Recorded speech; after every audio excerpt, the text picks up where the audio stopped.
Well, it's been a few years since I've been able to talk to the folks at Arrow and Branch, but I am here today with Steve Contursi, and he is the founder along with his wife, Seanne, who is not here right this moment. Or she was here. She's somewhere around here. But either way, Steve, good to see you. Nice to see you, Ray. Appreciate you inviting me on your podcast. It's a great deal of things happen in this seat, I know. So I'm very privileged to be here. Well, it's been a while. It's been too long. And it's about time we do a follow-up here. So, yeah, lots happened in the last 10 years. I think 10, plus, was it? Yeah. 11, was it? Could have been. Maybe. Yeah, it's been a while. Yeah, it has. Decade or so. Hey, different location, too. Yeah, well, that's the thing that's really cool here is just off of 29 Yes. and in a very different area. I think technically we're in Oak Knoll. Oak Knoll, Oak that makes Knoll sense. AVA, and Yeah. just a couple, like you said, on Highway 29, just a couple of miles south of Yountville. Yeah. It's a nice area. But this building is virtually brand new by only, a couple of years? It's brand new. It's about a year and a half old. We got in the 2024 vintage, just barely. We brought in about half of what we could take in. We were still missing a few tanks, but the 2025 vintage, we were 100% filled and brought in our maximum capacity. Nice. And you're also custom crush here. We do. We have, I think, 8 brands total here. Wow. Because we can make, our permit allows us to make about 15,000 cases. And that's a lot of cases for small premium wine brands like ourselves. For just Arrow and Branch, how many cases? Arrow and Branch runs about 2,500 to 3,000 cases now. So all the SKUs are 100 to maybe up to 300 cases. So they're all either heritage vineyards. We're not just making wine for the sake of making wine. We're making wine with a specific purpose. If we get offered a really unique vintage that we had our eyes on for several years, and we get the opportunity to be offered the grapes, generally we'll figure out how to make it work, and we'll make something that skews up about 200 to 300 cases. Yeah. Let's go back in time, even before. Well, actually, I'm going to take a moment to say something Boom. here. We are at a working winery, and it is definitely working, as you can hear. That was not an explosion. That was something hitting something. But either way, it's going to be a busy place. There will be some noise, but that's okay. Let's go back to what I like to say is when the wine bug bit you or when it chose you. How did that start? Well, the wine bug bit me early on in life, back when I was in my 20s. So that can tell you how long ago that was. I'm not going to say it. I know. Somebody had to say it. And, I was drinking Boone's Farm apple wine or Strawberry Hill, or on a good night, we may do a bottle of Matouche Rosé.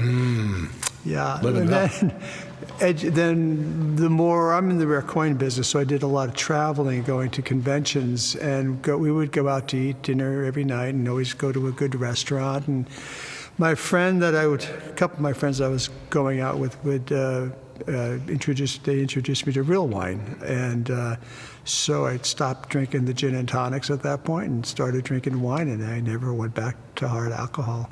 So to continue on further, I got involved with a couple of people that became my mentors and really introduced me to good wine. I remember what really flipped the switch for me, and I know it's kind of cliche to say, well, what was that aha moment you had in wine? I did actually have an aha moment, and I can tell you it was a bottle of 1989 Chevalier Montrachet Les Demoiselles by Jadot. So it's a Chardonnay, and based on what was out there in the time in the early 90s, it was 78 Demoiselles, so it was like 81. It was quite outstanding, and it just said, really, wine could taste like this? And then once my friend saw that I was enamored by this wine, he just opened up this great knowledge that he had about it, and I got bit by the bug, and we started buying futures together, and then I got into a wine group with other really sophisticated collectors. Very exciting time. I had great mentors, and it was mostly Bordeaux and Burgundy. Wow, that's really too bad. I'm sorry to hear that. Yeah, it's too bad you couldn't have had anything good. Yeah, I know, right? I have 5 children, and we were looking for something that we can go to, a second home. I said, why don't we, look up at Napa? And my wife agreed, so we went up and found that spot that you interviewed Elizabeth at in Coombsville. And at the time, the market was crashing. I had this opportunity to buy this house that you saw for way under the asking price and just a little bit over the budget that I wanted to spend. So we made an offer, and it was accepted after about a month because clearly the market was just getting worse. So he came down to my offer. Turned out that the place was owned by Tony Soter. Oh, really? Was, I don't think I knew that. A legendary wine consultant, and he had just sold Etude Winery a couple of years prior to that. And he is from Oregon, so he wanted to go back up to Oregon to make Pinot Noir. So he already bought his Mineral Springs property, which he still has, and he had this property, so he had 2 mortgages going on at the same time. So market being what it was, I was able to work out a deal with him and ended up buying the property. Found out that the Cabernet Franc vines that were around the property, had 3 acres of Cabernet Franc, were originally planted in the late 80s, so they were old vines already for us. And he was making a wine, a Cabernet Franc, 100% Cabernet Franc, he called it Little Creek. And he had submitted it. I'm looking up in Parker, and there it is. I see this Cabernet Franc rated 95 points. Tony said he would buy the grapes to keep that program going if we wanted to sell him the grapes. But I said to myself, I said to my wife, actually, I asked her, when are we ever going to have a chance to be in a position where we have a known quantity of grapes here, and that has already shown that they're good because great wine was made out of the vineyard. Let's get into the wine business. And that's how we got into the wine business. Let's do it. And we did it. And the first year we did it was 2008, because we bought the house in 2007. And if you remember 2008, Napa Valley had the worst frost it had in like a half a century. Right. And we lost April 15th. I got a call from my winemaker, Helen Keplinger at the time. And she said, I just talked to Mike Wolf, our vineyard manager, and he said, you lost 80% of your crop. And I don't know anything about farming grapes. And I said, well, how the heck does he know that? No. I went up the next week, and he walked around, and he explained to me that, all these are dead, all these buds are dead, and they'll grow back, but then they'll be 2 or 3 weeks behind the ones that are still alive, and we'll have to cut them off anyway because they'll never get ripe in time. So our first production wine was 2008, and we got about 20 to 25% of what we were expecting to get. But it was a great vintage. It was a good vintage. 08 is considered a good vintage. It's just that the frost took out a lot of the Napa Valley vineyards early.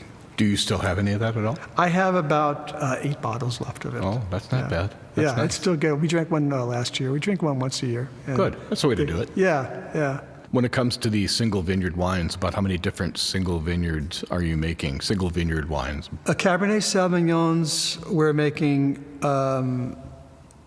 7. And then actually a Cabernet Franc. We make a single vineyard from our vineyard in Coombsville, which is stunning, and the critics love it, and we've gotten triple-digit scores for that just coming out of that vineyard. So. What other AVAs are you making? So we've got a couple in St. Helena. We have Los Piedras and Dr. Crane in St. Helena. We have Tocalan and Vine Hill Ranch in Oakville. We have Meteor in Coombsville, and I might be missing one. Oh, in Rutherford, we have George III. Since a great deal of our focus on this particular trip is for Coombsville. Yes. I've been asking winemakers, in your eyes, what makes Coombsville wine special? Well, having a Bordeaux background. In 2007, when I bought the property and made our 2008s, it wasn't fashionable to, if you bring yourself back to that period of time in Napa, those weren't the fashionable style wines. Coombsville wines it's all mineral driven, it's all, you get the fruit and you get the acidity, you get the balance. So I liked Coombsville because of the type of soils that they have. They have the granulated rocky soil that they call it Coombsville loam, I guess. And it's the drainage is exquisite. You got the fog coming off the San Pablo Bay in the morning, and then you have the beautiful wind coming off there too in the afternoon. So we get long sunlight hours, but we also get the coolness. So it's still cooler down in Coombsville than it is in St. Helena, probably by 10 degrees during the day. But it also cools, and it even gets cooler at night. So it still gets its sunlight ripening hours, but it gets that coolness at night, and it just makes the wines so exquisite. And I think with a lot more character and a lot more dimension than even some of our spectacular sites up in St. Helena or in Oakville. It's just a different beast. So that's why we're very excited about we were able to get allocations of meteor these last 3 or 4 years, and that could possibly be one of the best Cabernet Sauvignon vineyards in all of Coombsville. And it's the wines coming out of there are just stunning. I just love that. Right now, things are a bit more challenging. This could be either positive or negative answer. What makes you crazy about the wine business? Well, you have to be crazy to get into it, so that's already a foregone conclusion. So many times. Okay. It's a lifestyle. It's knowing that you're making. If I was just making wine for the sake of making wine, and that was our main business, this is not what we're doing. We're making something that we are passionate about it, and we are excited about going to the tasting area or doing our blending sessions, and Jen coming up with these different varieties of way we can make the wine coming from these different vineyards, and what kind of oak treatment she used on the wines, and how she did it, and whether we use new oak or old oak or 1-year-old or what forest it came from. And it's all interesting how she puts these little puzzles together. Yeah. And we're only making a couple hundred cases of this wine.